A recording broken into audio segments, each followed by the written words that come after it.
أعوذ بالله من الشيطان الرجيم. بسم الله الرحمن الرحيم. الحمد لله رب العالمين، والصلاة والسلام على سيد الأنبياء والمرسلين، حبيب إله العالمين أبي القاسم محمد صلى الله عليه وآله وسلم.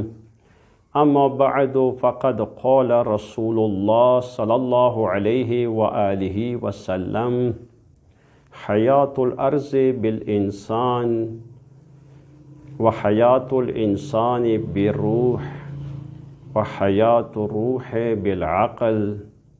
السلام عليكم ورحمة الله وبركاته.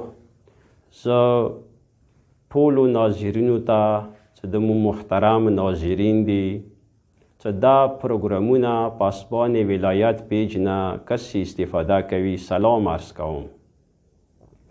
ډیر عظیمه میاشته ده، د رحمت و د مغفرت میاشته ده و د هغه میاشته ده چې ټولو میاشتو کې سردار میاشته ده. دی میاشتې کې هر یو عمل هغه څو برابر ده. که یو انسان هغه د قرآن مجید تلاوت کوي، یوه آیا څو برابر هغه ته حسنې ملویږي، د یوې آیې بدلې کې. د پیغمبر حدیث دی، ما عرض کو ناظرینو محترمو خدمت کې چې حیات الارض بالانسان، د ځمکې زندگی هغه انسان سره دی، ځمکه زنده ده انسان سره. و حیات الانسان بروح، که چیرې انسان زنده ده هغه روح سره. زه ډیر مختصر د دغه حدیث ترجمه کوم. و حیات روح بالعقل، و د روح زندگی هم عقل سره ده. روح زنده ده خو عقل سره. هغه انسان چې هغه عاقل ده، د خدای عبادت د خدای بندگی هغه چانی واجب ده چې هغه عاقل ده، عقل لري. اما هغه چوک چې هغه دیوانه ده، مجنون ده، لیوانه ده، رب ذوالجلال هغه نه رفع کلام کړی دی، هغه نه تکلیف اوچات کړی دی، هغه باندې واجب نه دي. د خدای کوم احکام دي، حکمونه دي، هغه نه واجب نه دي. که هغه روژه ده، که هغه لمونځ ده، که هغه نور عبادات دي. بس د الله عبادت هغه چانی واجب ده چې هغه عاقل ده، عقل لري، سالم ده. و حیات العقل بالعمل، د عقل زندگی هم عمل سره ده. هغه چوک چې هغه عمل کوي عقل زنده ده. اما هغه چوک، هغه انسان چې هغه بی عمله ده، عمل ورسره نشته، عقل مړ ده. بس عقل د هغه چا زنده دی چې هغه خپل عقل عمل کې راولي.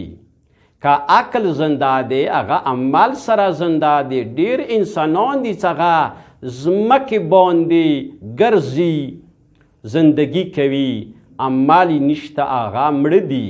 اگرچې ظاهر کې هغه ځان ته زنده نه یایي، خو هغه حقیقت کې مړه دي. بس که عقل زنده دی هغه عمل سره، و عمل چی سره زنده دی؟ پیغمبر اسلام فرمایش کوي: و حیات العمل بالاخلاص، و د عمل زندگی که چیرې عمل زنده دی هغه اخلاص سره دی. ډیر خلق عمل کوي، ډیر خلق به کسی هغه عامل دی، عمل د کوي، ذاکر دی، ذکر د کوي، الله عبادت کې د خدای مصروف دی، اخلاص ورکی نشتا، مخلص ندی، الله د پاره ندی. نو دا شه انسان، دا شه عمل بیا باطل دی. چې دی ته مو یایو چې دغه انسان عمل ریا سره دی، د ریا عمل باطل دی. ریا څه مطلب دی؟ یعنی یو عمل خدای د پاره نوی، بل چا د پاره وی، یا شهرت د پاره وی، یا دنیا د پاره وي، یا دی د پاره وي چې مثلا خلق ما ته وایي چې دا فلانی عابد دی، عبادت د کوي، بندگی د کوي، روژهدار دی، حج د کوي، حاجی دی، اندی شان سره خمس و زکات ورکوي، ذکر وشي، دا الله د پاره نشو. بس کوم عمل چې الله د پاره نه دی هغه عمل ریا نه ډاک دی، یعنی اخلاص وکې نشته. څه کوم عمل کې اخلاص نشته هغه عمل مړ دی، هغه عمل څه فائده نه لري. ځکه څه هر یو عمل کې غرتلای شي، ریا رتلای شي. هر یو عمل که سترګې وغړوو ناظرینو، د مو محترم ناظرین څخه د مو دا پروګرام کسي لږ توجه وکړو.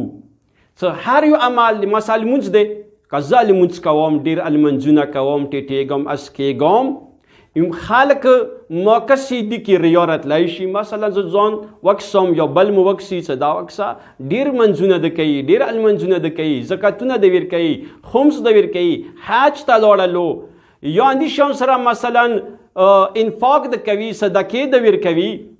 دا ټولو عملو کې ریا رتلی شي. خو یو داسې عمل دی چې هغه کې ریا نشي رتلی، څو پورې چې تا خپله ورته ویلي نه وي، هغه روژه دی. کله چې زه روژه دار یم، د ما روژه دی، ما باندې بل هیڅوک نه پوهېږي، زه عبادت حالت کې یم. یعنی د ما سیلوي دا عبادت ذکر دی، د ما خبرې عبادت دی، د ما خوب عبادت دی، دا ټول حرکات سکنه د ما عبادت دي. څه کله زه روژې حالت کې یم، څو پورې چې ما ظاهره نه وي کړي، ما باندې بل څوک نه پوهېږي، نو دا ریا دې کې نشته دی. بس یوه روژه دی چې دې کې ریا نشي رتللی. نو رب ذوالجلال د موته د صحیح و حقیقي روژې ساتنې توفیق عنایت کی. هغه روژه چې هغه الله د پاره وي. ان شاء الله. والسلام علیکم ورحمت الله وبرکاته.